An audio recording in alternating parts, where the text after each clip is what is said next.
बिस्मिल्लाहिर्रहमानिर्रहीम अस्सलाम वालेकुम वरहमतुल्लाहि वबरकातुहू। इस वक्त स्टडी कर रहे हैं मैट्रिक और हमारे पास ये सब्जेक्ट है मैथमेटिक्स। इसकी एक्सरसाइज कर चुके हैं, पहला यूनिट अब कंप्लीट कर चुके हैं।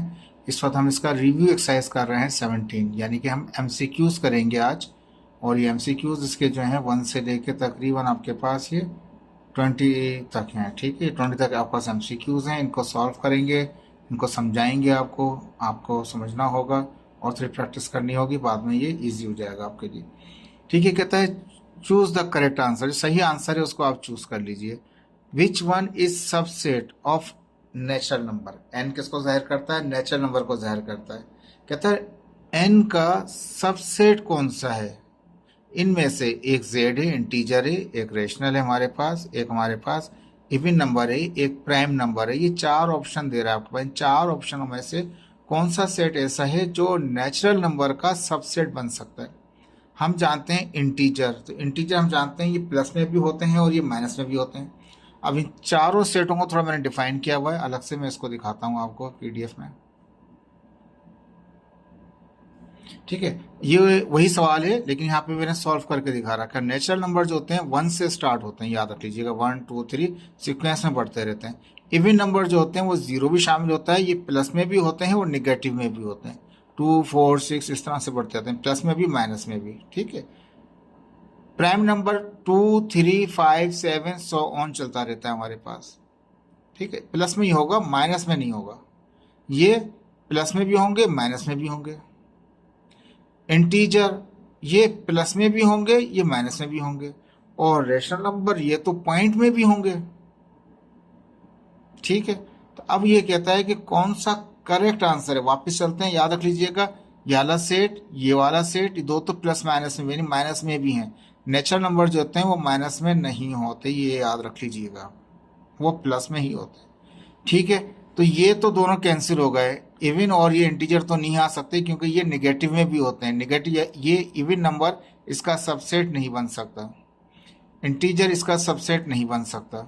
ठीक है, और ये जो पॉइंट वाले हैं, ये तो पॉइंट वाले इसके दरमियान में, ये तो 1 के बाद 2 ही है, पॉइंट कुछ भी नहीं है। ये अगर पॉइंट की वैल्यू आ गई तो वो इसका इसका सबसेट नहीं बन सकता। यानी कि ये तो प्लस माइनस की वजह से कैंसिल हो गए। यानी कहने का मतलब ये कि इवन नंबर निगेटिव में भी होते हैं, नेचुरल नंबर निगेटिव नहीं हो सकते। इंटीजर निगेटिव होते हैं, नेचुरल नंबर निगेटिव नहीं होते। तो इवन और नेचुरल ये तो ऑप्शन कैंसिल हो गए, बचे ये दो ऑप्शन पी और क्यू वाले। क्यू वाला का मकसद ये है कि 1 से 2 के दरमियान में लाखों नंबर आ जाएंगे इसके, क्यू वाले। यहाँ 1 के बाद 2 आता है, बीच में कुछ नहीं आता नेचुरल नंबर के अंदर, हाफ नहीं होता, कंप्लीट होता है। इसका मतलब ये सेट भी इसका सबसेट नहीं बन सकता। सबसेट से मुराद होती है उसी में से ही निकला हुआ। इसके पॉइंट की वैल्यू इसमें से निकली हुई है जी नहीं, इसकी माइनस की वैल्यू इसमें से निकली हुई है नहीं। इसका मतलब ये ऑप्शन इवन नंबर, इंटीजर और रेशनल नंबर, ये ऑप्शन नहीं बन सकते, एक ही बन सकता है, सिर्फ प्राइम नंबर इसका। ठीक है, तो यहाँ पे इसने सवाल ये कहा था हमसे कि विच वन इज सबसेट। सबसेट का मतलब ये कि नेचुरल नंबर में से निकला हुआ होना चाहिए। तो इंटीजर तो निगेटिव भी होते हैं, तो इसमें से निगेटिव तो नहीं निकलते, यानी कि ये तो कैंसिल हो गया। ये रेशनल नंबर आ रहा है। अब ये 1 और 2 के दरमियान में लाखों नंबर आ जाएंगे, 1 के बाद 2 ही आता है, तो वो तो इसमें से नहीं निकला हुआ है। इसका मतलब ये कि रेशनल भी नहीं आ सकता। इवन ये निगेटिव में भी होते हैं, ये सिर्फ पॉजिटिव में होता है, इसी यानी कि ये इसमें से नहीं निकला है, नेचुरल नंबर में से नहीं निकला है, क्योंकि ये निगेटिव भी होते हैं, उसमें निगेटिव होते हैं। 3 ऑप्शन कैंसिल हो गए, एक बच्चा प्राइम नंबर 2 3 5 जो हमें दिखाया था वो इसमें से निकल सकता है। दोबारा चलते हैं उस तरफ, देख लीजिए क्या आ रहा था वहाँ पे। प्राइम नंबर में 2 मौजूद है, 3 होता है, 5 होता है, 7 होता है। प्राइम नंबर इसी में से निकला हुआ होता है, तो आंसर कौन सा हो जाएगा? जो प्राइम नंबर वाला है, यानी कि डी आंसर है आपका। ओके, समझ में आ गया। 3 ऑप्शन क्यों नहीं है तो वो भी समझा दिए। अब tabular form of this set is, इसकी टेबुलर फॉर्म क्या है? सेट बिल्डर फॉर्म में दिखा रहा है। ए सेट है किस तरह से, x such that x belongs to integer. एक्स इस तरह से है, यानी वैल्यू एक्स इस तरह से है कि एक्स की वैल्यूज इंटीजर में है और एक्स स्क्वायर बराबर 25 के। तो आप बताइए ये क्या टेबुलर में किस तरह से निकलेगा, सेट कैसे निकलेगा? तो ये जो है इसको मैंने सॉल्व किया है, यानी कि x square is equal to 25 को सॉल्व करेंगे तो आंसर आ जाएगा एक्स का। किस तरह से? तो x square is equal to, देखें वहां पे क्या दे रखा था, ये तो सवाल समझाने, x such that x belongs से नेचुरल से एंड कट हो गया। अब ये सवाल है, आपकी एक क्वेश्चन है एक्स स्क्वायर बराबर 25, इसको इस्तेमाल करेंगे और एक्स की वैल्यू निकालेंगे। तो x square is equal to 25, तो रेडिकल स्क्वायर है तो एक्स निकालने के लिए रेडिकल दोनों तरफ ले लेंगे। ये तो स्क्वायर कैसे रेडिकल खत्म हो जाएगा, जब ये खत्म होगा दोनों साइड से रेडिकल खत्म होता है तो प्लस माइनस आ जाता है, 25 का 5 आ जाएगा। तो आंसर कौन सा आ गया, जो इसका आंसर आएगा -5 और +5 होंगे। यहाँ पे -5 +5 यही है, बाकी ये सिंगल है, ये प्लस के हैं, और ये 1, ये 3 टर्म है, 3 तो है नहीं, 2 ही टर्म है। तो एक ये भी कैंसिल हो गया सिंगल की वजह से, 3 वाला भी कैंसिल हो गया, 2 बचे थे, तो ये प्लस में है और आंसर ये था -5 +5। Answer B is the right answer. Solve 2 minute लगते हैं सॉल्व करने के अंदर। ठीक है, इस बार कहता है for 2 sets A and B, फर्ज कर लें आपके पास 2 सेट हैं, एक सेट ए और एक सेट बी है। इफ ए ऑफ ए यानी कि एलिमेंट ऑफ ए जो है वो बराबर हो जाएं एलिमेंट ऑफ बी के, बराबर इक्वल। इक्वल का मतलब क्या है हमारे पास, कब बराबर होंगे ये, जब वो अप्रोक्सीमेटली सेट होगा हमारे पास। ठीक है, ये सब सेट इक्वल सेट नहीं हो सकता, ना इक्वल सेट भी नहीं हो सकता। ये इक्वल सेट में क्या होते हैं, एलिमेंटों का सेम होना जरूरी होता है। जैसे कि इसके एलिमेंट ए के फर्ज कर लें आपके पास 1 2 3 हैं, तो बी के भी क्या होना चाहिए, 1 2 3 होंगे, तभी ये बराबर होगा, बी बराबर होगा ए के। ठीक है, 2 सेट हैं, ये सेट कब बराबर होते हैं, जब वो इक्विवेलेंट सेट होता है। इक्विवेलेंट का साइन यहाँ दिखाया हुआ नहीं है, तो ये आंसर सी को कंसिडर करेंगे। ये सब सेट वाले आंसर नहीं आएंगे। इक्वल वाला तब आता है जब ये इसमें जो एलिमेंट हैं सेम हूबहू वही एलिमेंट यहाँ पे हो, बिल्कुल सेम यहाँ पे हो, अदद नहीं। यहाँ पे ये अदद में शामिल करते हैं, क्वांटिटी में शामिल करते हैं। मैंने यहाँ पे लिखा कि element of A element of B equal तब होंगे जब वो अप्रोक्सीमेटली इक्वल होएगा, because no element are equal in quantity.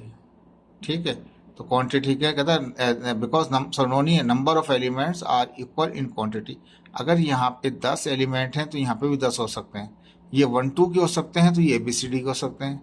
ये एंगल के हो सकते हैं तो ये थीटा पाई वगैरह अलग वैल्यूज हो सकती हैं। लेकिन जितने यहाँ पर हैं इतने ही यहाँ पर, अगर ये 5 एलिमेंट है यहाँ भी 5 हैं, अगर यहाँ 100 हैं तो यहाँ भी 100 हैं। ऐसा सेट को कहते हैं इक्विवेलेंट सेट कहा जाता है। ठीक है, तो यहाँ पे इसका आंसर यहाँ पर ये लिखा हुआ नहीं था, ये आप इसको कंसिडर सी ही करेंगे। सब सेट वाली कहानी होती ही नहीं है। इक्वल सेट हो सकता है जब सेम एलिमेंट हो। अगर यहाँ पे ABCD है तो यहाँ पे ABCD हो, यहाँ पे भी ए है तो यहाँ भी ए हो, यहाँ पे अगर D है तो यहाँ पे D हो, यहाँ पे अगर Z है तो यहाँ पे Z हो, यहाँ पे 1 है तो वहाँ पे 1 हो, तब जाके वो इक्वल सेट कहलाता है। तो वो अलग कंडीशन होती है। यहाँ पे यही अप्रोक्सीमेट आंसर सी आएगा इसका। चौथा पार्ट कहता है x such that x belongs to natural number. x इस तरह से कि x का ताल्लुक नेचुरल नंबर से। अब जब नेचुरल नंबर की बात करता है तो हमारे जहन में आ जाना चाहिए कि नेचुरल नंबर स्टार्ट जो होते हैं वो 1 से होते हैं, 0 से नहीं होते। 0 से स्टार्ट कौन सा होता है, वो होल नंबर होता है। होल नंबर जो है वो स्टार्ट होता है 0 1 2 3 4 5 6, सिक्वेंस में चलता रहता है। नेचुरल नंबर सिक्वेंस से ही चलता है 1 2 3 4 5 6, लेकिन 0 नहीं होता नेचुरल नंबर में। x इस तरह से है, या x की वैल्यू इस तरह से है कि वो ताल्लुक रखता है, x का बिलोंग्स करता है नेचुरल नंबर से, and x is less than 1। x की वैल्यू जो है वो कम होनी चाहिए, किससे, वो 1 से कम होनी चाहिए।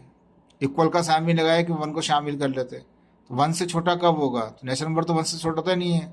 वो सिंगलेटन जो सेट होता है वो ऐसा होता है जिसमें कम से कम एक एलिमेंट होता है। एक एलिमेंट वाले सेट को सिंगलेटन कहते हैं। इनफाइनाइट तो ये तो चलता ही रहेगा, वो तो बात ही नहीं कर रहा है, इनफाइनाइट की तो वैसे ही खत्म हो गया। सुपर सेट की भी बात नहीं कर रहे हैं यहाँ पे। ये सिंपल है, ये इससे नीचे वाली जो वैल्यूज होंगी, 1 से नीचे की जो वैल्यूज होती हैं वो 0 होता है। इसका मतलब 0 इसमें आता ही नहीं है, तो ये जो सेट होगा ये एम्प्टी सेट कहलाएगा। ये ऑप्शन सिंगलेटन में एक एलिमेंट होता है, ये 1 की वजह से सिंगलेटन ना समझे आप, 1 तो शामिल ही नहीं है, क्योंकि x की वैल्यू छोटी होनी चाहिए, किससे, 1 से। सिंगलेटन कैंसिल हो गया। इनफाइनाइट का तो चल ही रहा है, वहाँ तो एक नेचुरल नंबर का तो एक भी एलिमेंट नहीं है, क्योंकि 1 से छोटा तो होता ही नहीं है वो, तो ऐसा सेट लाएगा, एम्प्टी सेट लाएगा। और सुपर सेट इससे डिफरेंट टाइप, सुपर सेट की कहानी नहीं है यहाँ पर। 5 में कहता है अगर इफ a बराबर 1 2 3 4 हैं और b बराबर 2 4 6 के हैं, देन ए सिमेट्रिक भी बताइए क्या होगा। बहुत आसान होता है, इसको डायरेक्टली भी आप कर सकते हैं। जो आपके सेम हो जाए उनको काट दें, जैसे 2 सेम हो रहा है 2 को 2 से काट दें, 4 सेम हो रहा है 4 से 4 काट दें, जो बच गए वो सिमेट्रिक है। सबसे आसान तो ये है, शॉर्ट आंसर यही, 1 मिनट में नहीं लगता। सिमेट्रिक में क्या करते हैं, जो सेम हो रहे हैं उनको कैंसिल कर दें। यहाँ भी 2 है, यहाँ भी 2, 2 से 2 काट दिया, यहाँ पे भी 4 है, यहाँ भी 4 है, कट गया। बचे कौन से, 2 भी कट गया, 4 भी कट गया, तो यहाँ से 6 बचे, यहाँ से 1 3 बचे। आंसर डी आएगा। ठीक है, लेकिन फिर भी सॉल्व करके दिखाता हूँ आपको। ए सेट क्या था, 1 2 3 4 था, बी सेट क्या 2 4 6 थे। सिमेट्रिक में क्या करते हैं, पहले यूनियन लेते हैं माइनस करके, बाद में इंटरसेक्शन लेते हैं। इन दोनों का यूनियन लीजिए, क्या होगा, ये 1 2 3 4, तो ये 2 भी इसमें शामिल है, 4 भी शामिल है, 1 से 4 तक में तो यहाँ तक हो गए, और 6 शामिल कर लें। 1 2 4 और 6, ये हो गया यूनियन, ए और बी का यूनियन। 2 भी शामिल है, 4 भी शामिल है, 1 से 4 तक में 2 और 4 आ गए, 4 तक तो 1 से 4 तक तो वैसे ही आ गया, 6 भी शामिल कर लिया। यूनियन में तो मिला के लिख लो सबको, ठीक है, माइनस से माइनस लगा दिया। इन दोनों में कॉमन कौन कौन से हैं, 2 भी कॉमन है, सेम सेम इंटरसेक्शन का मतलब ना कॉमन, 2 भी और 4 भी, 2 और 4 ले लिए। अब जब माइनस करेंगे तो जो जो मैच हो गया उसको छोड़ दो, जो बचेगा फिलहाल में से वो लिखा जाएगा। 2 मैच हो गया, 4 मैच हो गया, 1 3 6 मैच नहीं है, 1 3 6 आ गए। अब वो डायरेक्ट वाला जो अभी आपको बता रहा था, ए और बी डायरेक्ट करें, इतना लंबा नहीं करे कोई, तो आप मैच वालों को काट दें। मैंने कहा 1 2 3 4 है, 2 4 6 था, 2 से मैंने 2 काटा, 4 से 4 काट दिया, ऊपर 1 3 बचे, नीचे 6, 1 3 6 आंसर है, 1 3 6 आंसर। ठीक है, देखें आसान है, मुश्किल नहीं है। मैंने पहले बताया था आपको, जो सिमेट्रिक में सबसे आसान फॉर्मूला होता है, 1 मिनट में सॉल्व हो जाता है ये। जो मैच हो जाए उन्हें काट दो, 2 से 2 काट दिया, 4 से 4 काट दिया, 1 3 बचे, वहां पे 6 बचे, 1 3 6, डी इज आंसर। कहता है which operation is not commutative, कौन सा ऑपरेशन में ऐसा है जो कम्यूटेटिव नहीं है। तो कम्यूटेटिव पढ़ा था हमने, यूनियन भी होते हैं, A union B, B union A. Intersection पढ़े थे हमने, A intersection B, B intersection A, यानी कि ये सिमेट्रिक हो सकता है, ये हो सकता है। कहता है वो बताइए जो सिमेट्रिक नहीं है, सॉरी सिमेट्रिक कह रहा हूँ, जो कम्यूटेटिव नहीं है। यूनियन भी कम्यूटेटिव होता है, इंटरसेक्शन भी कम्यूटेटिव होता है, यानी कि ये कहता है जो नहीं है कम्यूटेटिव बताइए। तो सिमेट्रिक जो डिफरेंस होता है वो भी कम्यूटेटिव होता है, एक ही बचा डिफरेंस, डिफरेंस नहीं होता। फिर भी आपको थोड़ा सा दिखा देता हूँ मैं आपको। अब यहाँ मैंने दिखाया ए सिमेट्रिक बी किस तरह से, यानी कि वो उसको निकाल के दिखाएंगे कि सेम होता है नहीं होता। अच्छा, ये मैंने ए सिमेट्रिक बी में क्या होता है, ए सिमेट्रिक बी लिखा या बी सिमेट्रिक ए लिखें, क्या बराबर आते हैं नहीं आते हैं, तो वो चेक करा दूंगा मैं आपको अभी यहाँ पे।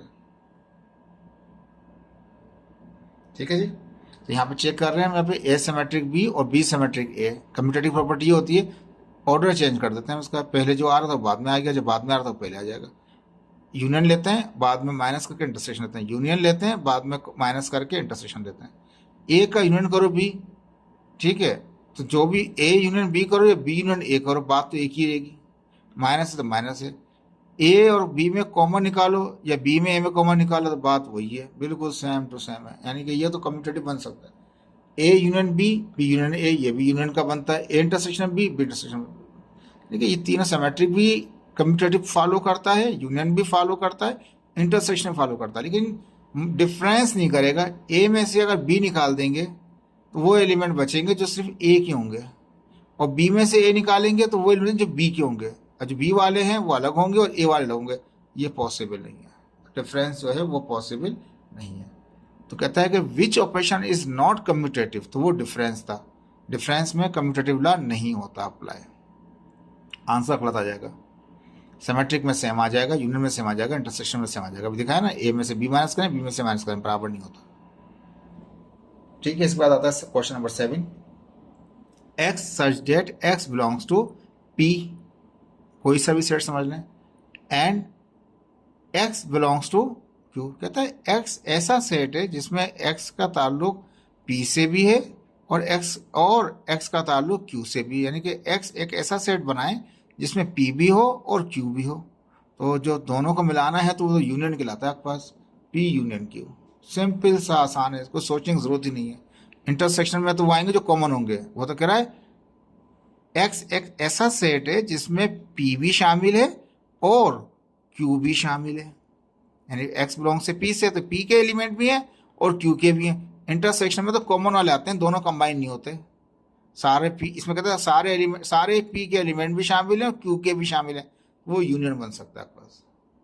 इंटरसेक्शन में कॉमन आते हैं, रह जाएंगे, माइनस निकालेंगे तो भी रह जाएंगे, सिमेट्रिक निकालेंगे तब भी रह जाएंगे, लेकिन यूनियन के अंदर कंबाइन हो जाता है। जब उसने कहा ना कि ये भी शामिल है और ये भी शामिल है, तो इसका मतलब वो यूनियन ही हो सकता है। तो ऑपरेशन कौन सा होगा? इसका डी ही रहेगा। सॉरी, ये जो बी लिखा हुआ है, पी यूनियन क्यू। ठीक है, ठीक है। इसके बाद हमारे पास आ गया क्वेश्चन नंबर 8 आ गया, x such that x belongs करता है यूनियन से।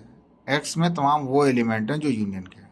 ठीक है जी। एंड एक्स नहीं बिलोंग्स करता, बिलोंग्स को साइन को कट लगा दिया ना, ये बिलोंग्स होता है ऐसे, इसको कट लगा दिया, नहीं बिलोंग्स नहीं करता, यानी कि एक्स के अंदर वो आंसर नहीं आना चाहिए जो ए इंटरसेक्शन बी से हो, वो नहीं आना चाहिए। यूनियन आना चाहिए लेकिन ए इंटरसेक्शन भी नहीं आना चाहिए। अब मैं इसको सॉल्व कराया थोड़ा समझाने के लिए।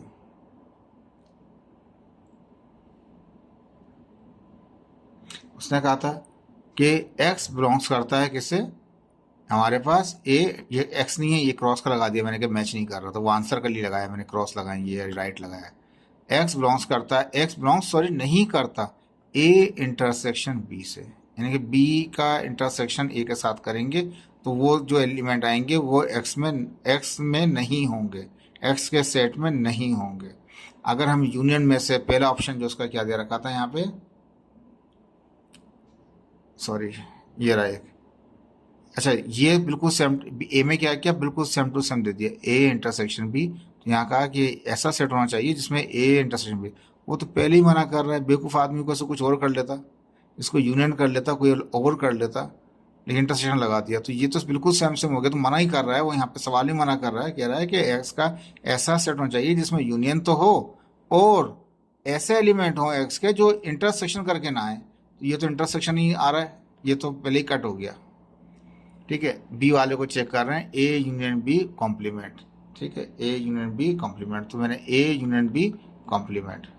ठीक है, पहला तो इंटरसेक्शन तो पहले मना कर दिया, ए तो कैंसिल हो गया। ए यूनियन बी कॉम्प्लीमेंट मतलब क्या होता है? यूनियन में से निकालते हैं ए यूनियन बी।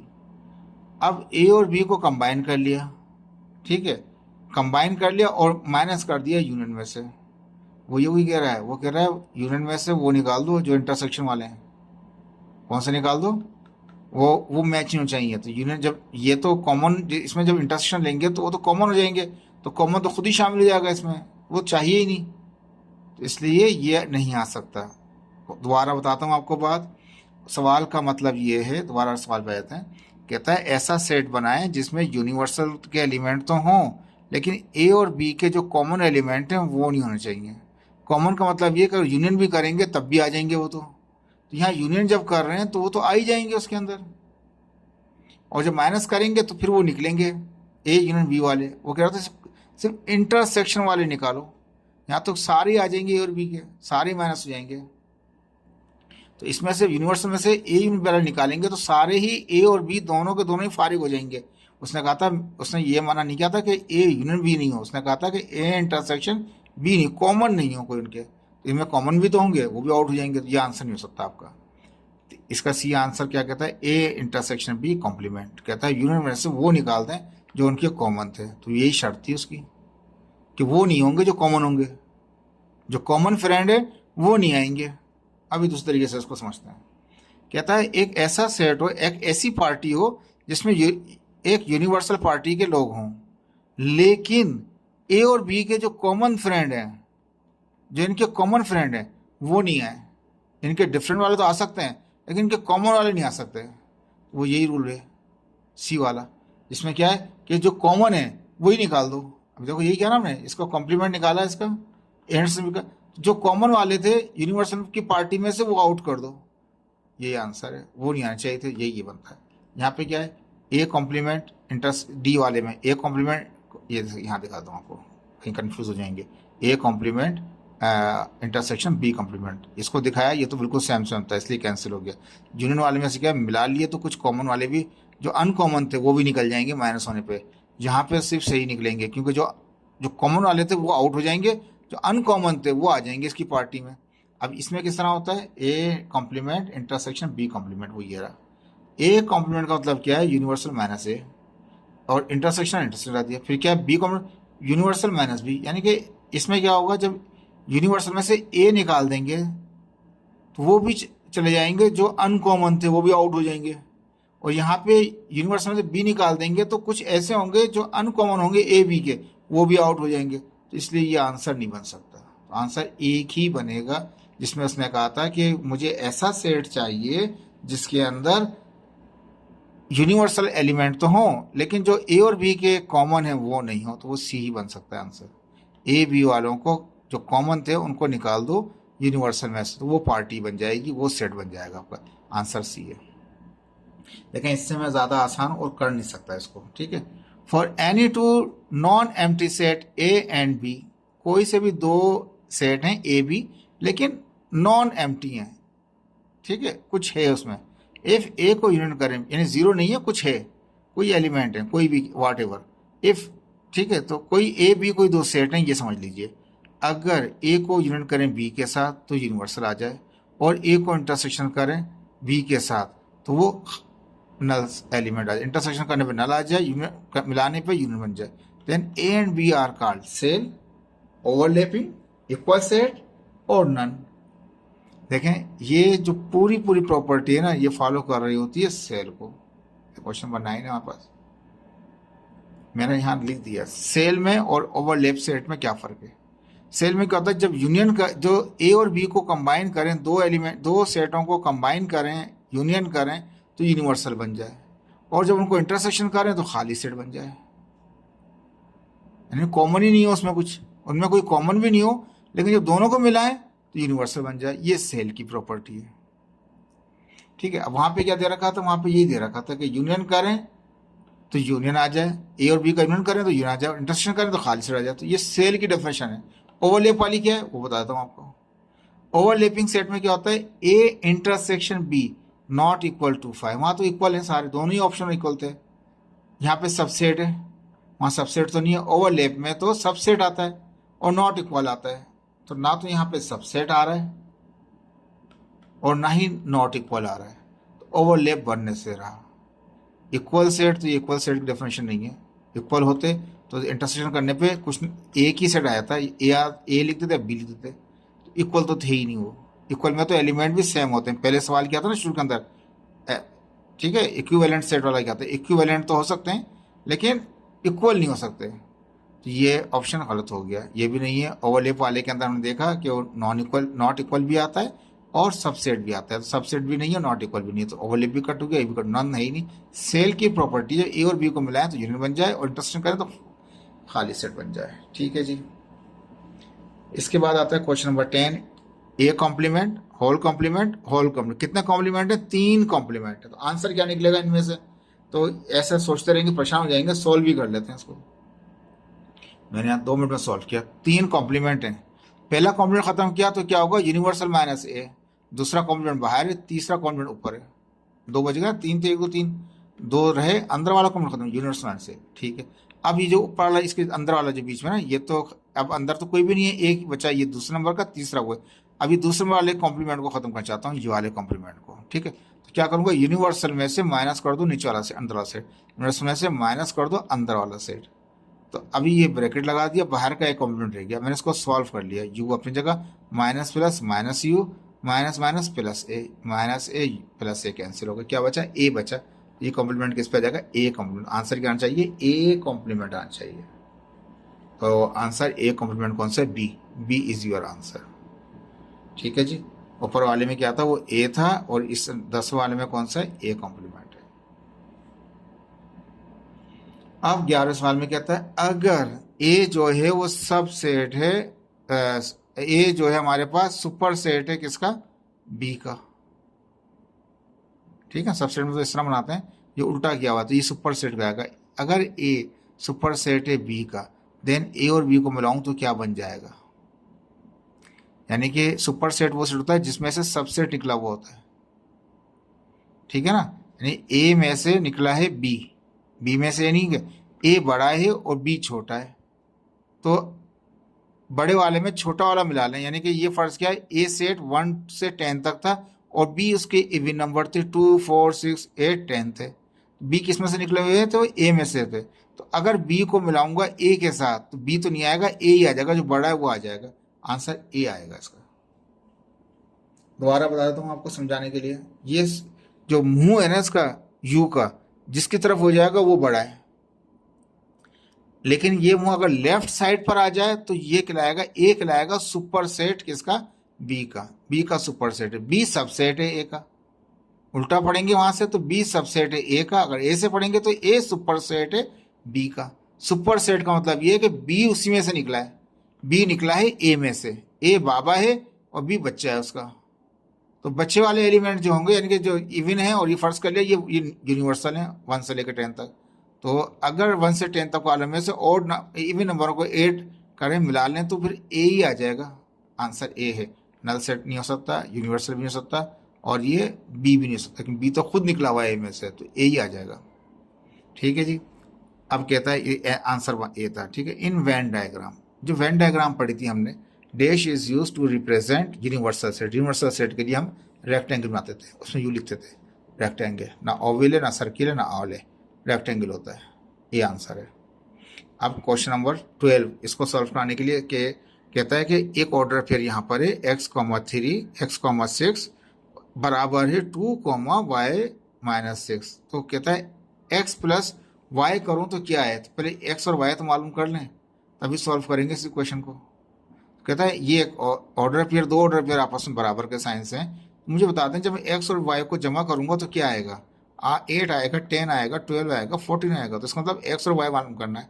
तो ऑर्डर पेयर को सॉल्व करूंगा मैं रफ के अंदर, वो देख लीजिए। अब देखिए मैंने ये सबसेट वाला बता दिया, ये देखें सुपर सेट वाला, जिसकी तरफ मुंह हो गया ना, means A is the super set of B, और या B is the subset of है। ये मैंने अभी थोड़ी देर पहले कराया था आपको, उसका आंसर ए दिया था। ठीक है। अब ये था हमारा 13, जिसमें हमने कहा था अगर दो ऑर्डर पेयर आपस में बराबर हैं तो x और प्लस y करूं तो क्या आएगा। 8, 10, 20 जो भी नंबर थे क्या आएंगे। तो क्या किया, if and on I double F लगा दिया मैंने। ठीक है जी, आई डबल एफ लगा दिया। फर्स्ट वाला फर्स्ट बराबर, सेकंड वाला सेकंड बराबर। एक्स बराबर हो जाएगा 2 के, वो तो सिंपल निकल आया। पहला वाला पहले के बराबर, एक्स बराबर 2 के। 6 बराबर हो जाएगा y -6 बराबर के y -6 जो ये इधर है वहां जाएगा तो प्लस का हो जाएगा। पहले 6 था, ये 6 भी आ गया, 6 से 12 हो गया। यानी कि x की वैल्यू 2 है, y की वैल्यू x की वैल्यू 2 है, y की वैल्यू 12 है। तो अब बताइए x प्लस वाई करूँ, 2 प्लस 12 करूंगा तो कितना हो जाएगा, 14 हो जाएगा। नहीं, x प्लस वाई, यानी x की वैल्यू रख दी, प्लस से प्लस लगा दिया, y की वैल्यू रख दी यहाँ से लेके। x और y को जमा करूँ, 2 प्लस 12 करूँ तो 14 हो जाएगा। लेकिन इसका आंसर कहाँ पर है, 14 आंसर यहाँ पर है। D is the right answer. Solve कर लें, जो आंसर निकले एक्स वाई का उसको यहाँ पे एक्स की जगह पे पुट कर दें, वाई की जगह पुट कर दें, वो 14 आ जाएगा। वो 2 आया था, वो 12 आया था, 14 हो गया। अब कहता है if power of A cross B बराबर है 100 के, तो पावर ऑफ बी 5 के बराबर है, 5 के, तो पावर ऑफ ए किसके बराबर है। ठीक है जी, ये फर्स्ट फॉर्मूले से सॉल्व किया हमने तरीके से। देखें इसको मैंने समझ लिखा, power of A cross B, तो ये पावर ए भी हो जाएगा, क्रॉस पावर बी भी हो जाएगा। अब power of A cross B दे रखा था उसने 100, दोबारा दिखाता हूँ आपको। Power of A cross B 100 है और बी पावर ऑफ बी 5 है। अब वैल्यू पुट कर देंगे इस इक्वेशन के अंदर। इसकी वैल्यू कितनी, 100 है, वहाँ पे बी पावर ऑफ बी की 5 है, पावर ऑफ ए से ये 5 मल्टीप्लाई करो, यहाँ डिवाइड करेगा। 5 1 ज़ा 5, 20 ज़ा 100 हो गया। तो पावर ऑफ ए कितना आ गया, 20 आ गया। आंसर क्या चाहिए उसका, 20 आना चाहिए। तो ये सी इसका राइट आंसर। इसने कहा था कि ये दोनों जो बराबर हैं, अंदर मल्टीप्लाई कर रहे हैं तो बराबर 100 के, तो ये क्या होगा, अलग-अलग कर देंगे इन बराबर करके, जैसे भी सॉल्व कराया मैंने आपको, जैसे यहाँ दिखा रखे थे। अंदर ये मल्टीप्लाई कर रहे हैं तो ये पावर ऑफ ए भी हो जाएगा, क्रॉस पावर ऑफ बी हो जाएगा। ये आपको 100 दे रखा था, ये 5 दे रखा था, 5 मल्टीप्लाई डिवाइड करेगा, 20 आंसर आएगा। सिंपल सा है, इसको देखें 2-3 बार प्रैक्टिस करेंगे, याद हो जाएगा आपको ये। तो राइट आंसर क्या था इसका, 14 का हमारे पास 20 था। कहता है a function is surjective. Surjective कब हो सकता है, ठीक है, जब रेंज क्या हो, सुपर सेट हो या सबसेट हो या इक्वल हो या तमाम हो, किसके साथ, कोडोमेन के साथ। तो हमने जब पढ़े थे फंक्शन जिसमें इन टू ऑन टू पढ़े थे, हमने 1 फंक्शन पढ़े थे, तो उसमें हमने देखा था सर्जेक्टिव फंक्शन उसे कहते हैं जिसके अंदर ऑन टू फंक्शन होता है। जो ऑन टू फंक्शन होता है सिंपल, जिसमें क्या होता है, कुछ बचता ही नहीं है कोड डोमेन में से, तो इक्वल होता है वो सेट। देखें यहाँ मैंने बनाया है, इसको दोबारा दिखाता हूँ आपको। सर्जेक्टिव सेट का दूसरा जो नाम है वो ऑन टू फंक्शन होता है, और उसमें रेंज जो फंक्शन की होती है वो बराबर होती है किसके, कोड डोमेन से। कोड डोमेन में से कुछ बचता ही नहीं है। इनटू वाले में तो बचेगा, लेकिन ऑन टू वाले में कुछ भी नहीं बचता। सर्जेक्टिव में क्या होता है, वो बिल्कुल पूरी रेंज वही आती है जो कोड डोमेन होता है पूरा का पूरा, तो वो इक्वल होता है। बीच में क्या होता है, वो इक्वल हो जाएगा। तो ये आ जाएगा ऑप्शन आपका सी आ जाएगा। रेंज बराबर इक्वल होती है किसके, कोड में से। पूरा पूरा कोड डोमेन रेंज होता है, कुछ बचता ही नहीं है उसमें से। सर्जेक्टिव है वो, ऑन टू भी कहते हैं उसको।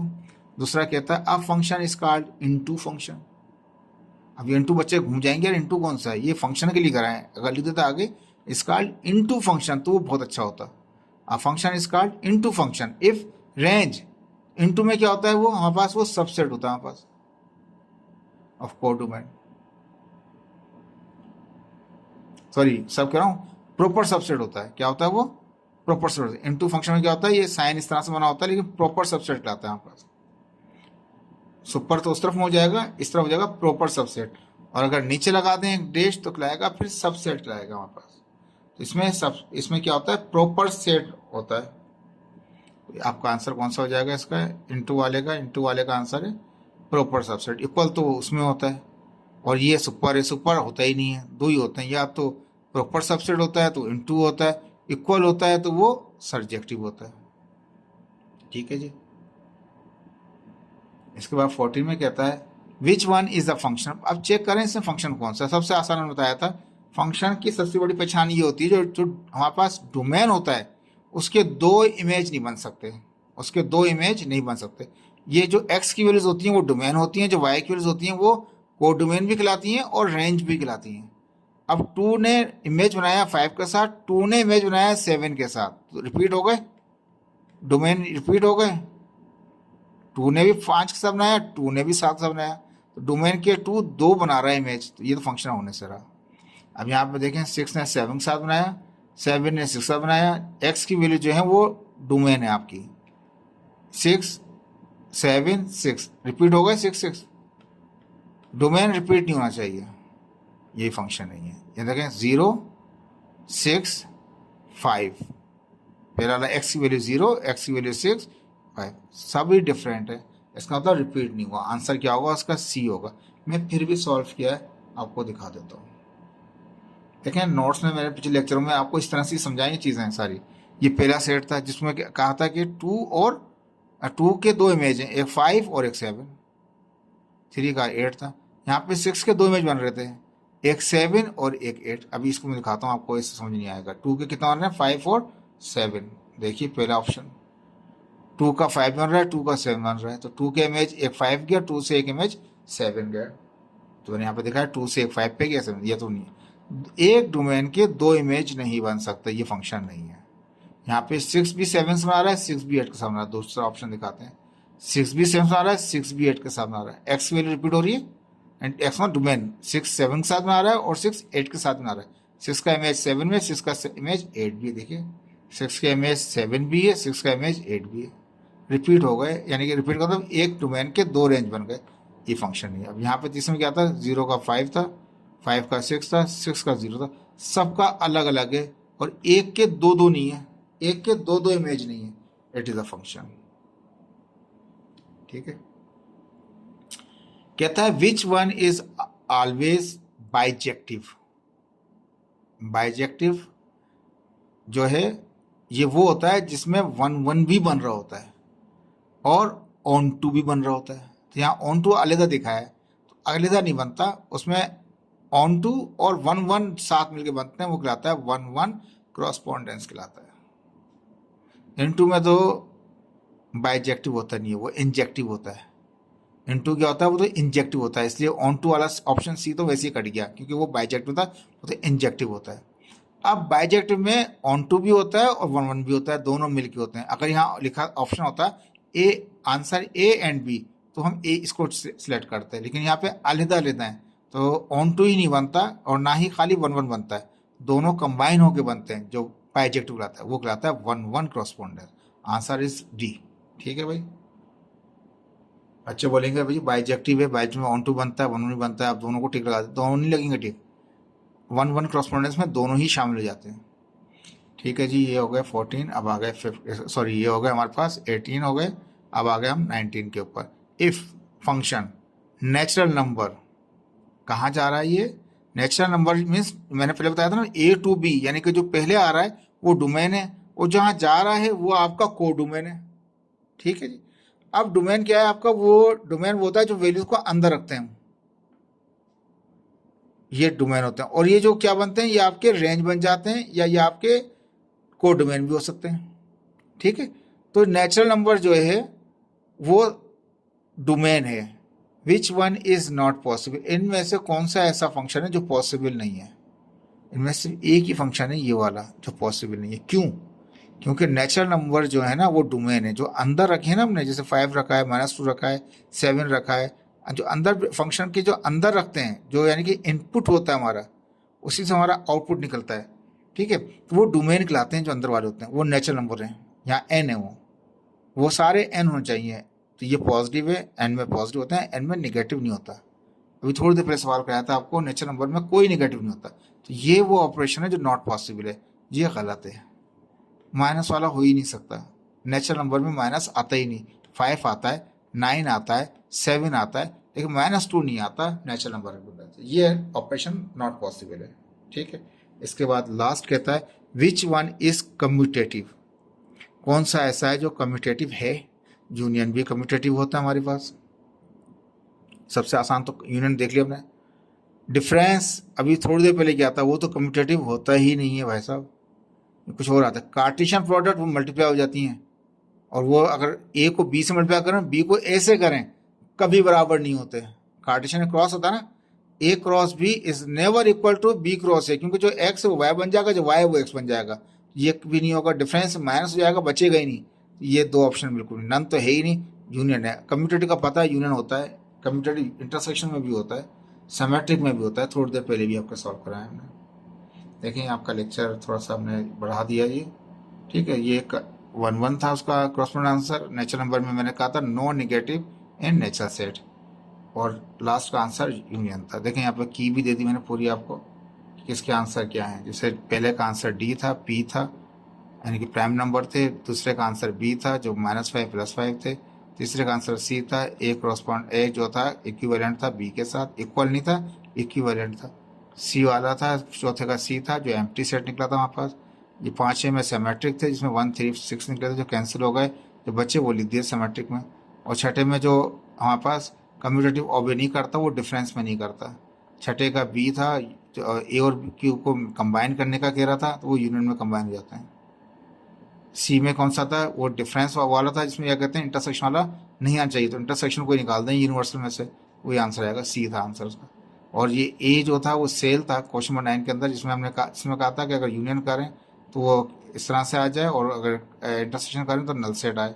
इक्वल वाले थे, ओवरलैप वाले में तो कैंसिल आते हैं, ओवरलैप नहीं था, सेल था हमारे पास। ये 3 हमारे पास कॉम्प्लीमेंट थे, तो आखिरी वाला एक बचेगा कॉम्प्लीमेंट, 2 कॉम्प्लीमेंट उससे वो कैंसिल कर देंगे, बी था आंसर।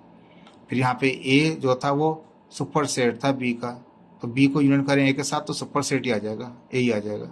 और यहाँ हमने एक सवाल पढ़ा था क्वेश्चन 12 के अंदर, जिसमें हमने कहा था कि जो कुछ याद आ रहे हैं बता रहा हूँ इसलिए आपको। तो उसमें हमने कहा था कि जो रेक्टेंगुलर होता है, यूनियन जो होता है रेक्टेंगल के अंदर, किस में शो किया जाता है, रेक्टेंगल से, सर्किल से, या ओवल से, या किस से। तो हमें पता है वो आंसर ए था, रेक्टेंगल से शो करते हैं यूनियन को। ये सॉल्यूशन थे कुछ, ये सारे आंसर मैंने आपको लिख दिए की के साथ, आप यहाँ से दे सकते हैं। होपफुल कि आपको समझ में आया होगा। इसकी प्रैक्टिस कीजिए, 2-3 बार अच्छी तरह प्रैक्टिस कीजिए, समझ में आ जाएगा आपको, कभी नहीं भूलेंगे। और आगे बहुत सारा पढ़ना है आपको, तो इसलिए बेहतर है आज का काम आज ही ख़त्म कर दीजिए। ओके जी, अल्लाह हाफिज़।